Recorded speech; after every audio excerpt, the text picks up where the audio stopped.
Olá, meus amigos. Estamos aqui hoje para falar sobre a fase postulatória na arbitragem. E começando desde logo a falar da fase postulatória na arbitragem, é preciso diferenciá-la da fase postulatória das ações judiciais. Enquanto nas ações judiciais há uma petição inicial e geralmente, via de regra, as partes apresentam a sua defesa, a sua contestação num prazo legal estabelecido pelo Código de Processo Civil, na arbitragem isso não acontece. Na arbitragem, as partes elas programam um calendário conjuntamente para apresentarem as peças da sua fase postulatória. Quais são essas peças? As alegações iniciais, a resposta ou defesa, a réplica e a tréplica. Então, essa é a primeira grande diferença da arbitragem para o judiciário no que tange a fase postulatória. Há ainda uma segunda diferença bastante importante e notável aqui, porque na fase postulatória das ações arbitrais, elas não acontecem, as peças, as alegações iniciais, resposta, réplica e tréplica, elas não acontecem automaticamente. Elas acontecem depois de uma fase preliminar, em que a arbitragem é instaurada através de um requerimento. Um requerimento muito simples que sumariza a controvérsia. Depois desse requerimento, as partes apontam seus árbitros, dizem se tem pleitos uma contra a outra e contratualizam aquela arbitragem, ou seja, o que significa isso? Elas reduzem a um termo, chamado de termo de arbitragem ou ata de admissão, em que este termo de arbitragem serve como um contrato no qual as partes submetem àqueles árbitros nomeados um determinado conflito arbitral que será por eles julgado. Então, este termo de arbitragem funciona como uma moldura e também como o start da fase postulatória, porque é nele que se estabelece todo o calendário dessa fase postulatória da arbitragem, em que as partes apresentam as suas alegações. E há dois modos de se fazer na fase postulatória as alegações. Um modo convencional, que é o modo que se faz no judiciário. O requerente apresenta as suas alegações iniciais, depois o requerido apresenta a sua defesa e, se houver um pedido contraposto ou reconvencional, abro parênteses para dizer que na arbitragem não se faz diferença entre reconvenção e pedido contraposto, como se faz no judiciário, porque aqui elas têm a mesma conotação. Então, havendo um pedido contraposto ou reconvencional, o requerido pode apresentar as suas alegações iniciais, ou seja, a sua reconvenção, o seu pedido contraposto, junto com a defesa, como acontece no judiciário, junto com a resposta. Depois vem a réplica e, junto com a réplica, o requerente apresenta também a sua resposta ao pedido reconvencional.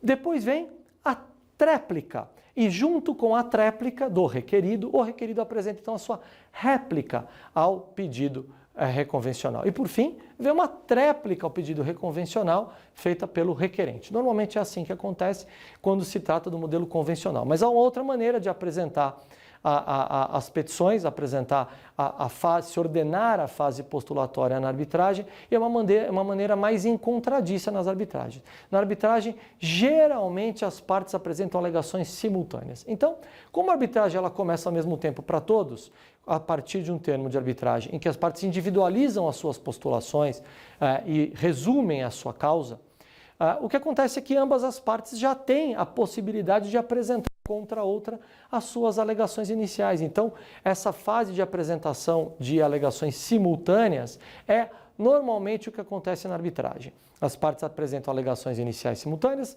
defesas ou respostas simultâneas, réplicas e tréplicas. Então, passando agora para as alegações iniciais.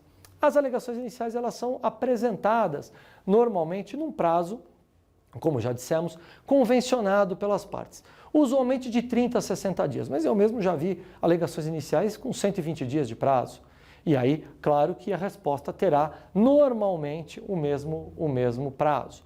As partes, às vezes, elas até marcam um dia para a apresentação do prazo e não se atêm ou ficam adstritas a um prazo em dias específico.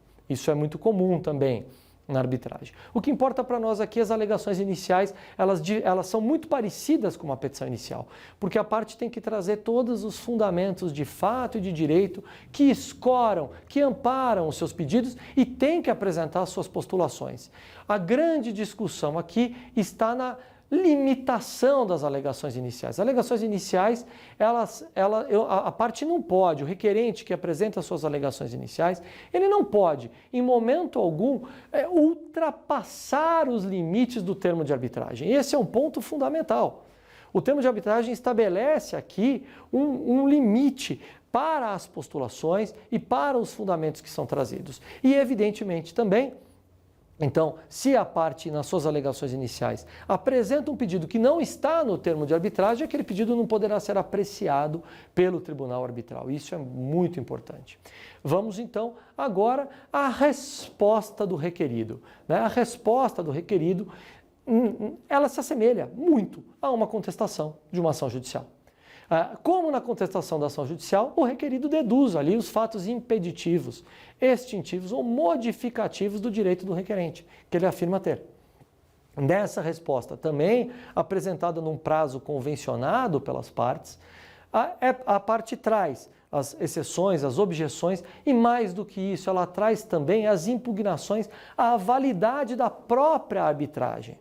Porque o artigo 8º da Lei de Arbitragem consagra o princípio da competência sobre competência, que vem do alemão competence. O que é o princípio da competência sobre competência?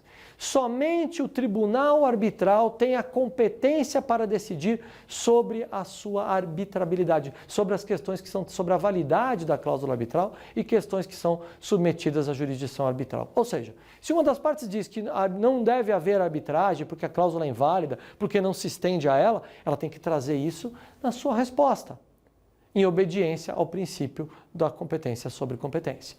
Então, tudo isso nós passamos agora à réplica. Réplica e tréplica, podemos falar conjuntamente dessas duas peças, que são absolutamente coadjuvantes e desimportantes nas ações judiciais. Aliás, a tréplica nem é vista nas ações judiciais. Quase nunca eu vi uma tréplica numa ação judicial. Mas réplica, sim. De todo modo, é uma peça que não tem muita importância lá no judiciário. Mas na arbitragem, eu diria que a réplica e a tréplica são peças de suma importância, de relevância ímpar, porque é na réplica e na tréplica que as partes conseguem rebater os argumentos que foram trazidos pela outra parte, estendendo a arbitragem e se aprofundando na arbitragem e nos temas que foram postos. Isso é uma das coisas que caracteriza a arbitragem, o aprofundamento dos temas até o quanto possível. Então, apenas para exemplificar e não ficarmos aqui na questão teórica, eu trago um exemplo de responsabilidade civil, uma parte que demanda da outra, uma multa contratual, por exemplo, e a outra parte se recusa a pagar, dizendo que ela não atrasou, porque, na verdade, o que aconteceu é que houve muita chuva naquele período e as obras não puderam ser feitas. Numa ação judicial, a questão seria discutida apenas nessa extensão. Numa ação arbitral, a discussão é outra, porque as partes vão discutir por que, diante daqueles temporais, uma das partes diz que não pôde cumprir e a outra diz que pôde. E farão isso até o fundo, até o fim dos argumentos possíveis, interpretando o contrato, lei e normas técnicas aplicáveis à matéria. Então, essa é uma questão que na arbitragem há uma diferença fundamental do judiciário e, frequentemente, em tréplica e réplica, as partes já se preparam apresentando fatos controvertidos e provas que deverão ser produzidas na subsequente fase instrutória, que não é objeto da nossa fala aqui. Eu agradeço a todos e espero ter trazido um pouco das informações importantes sobre a fase postulatória nas arbitragens.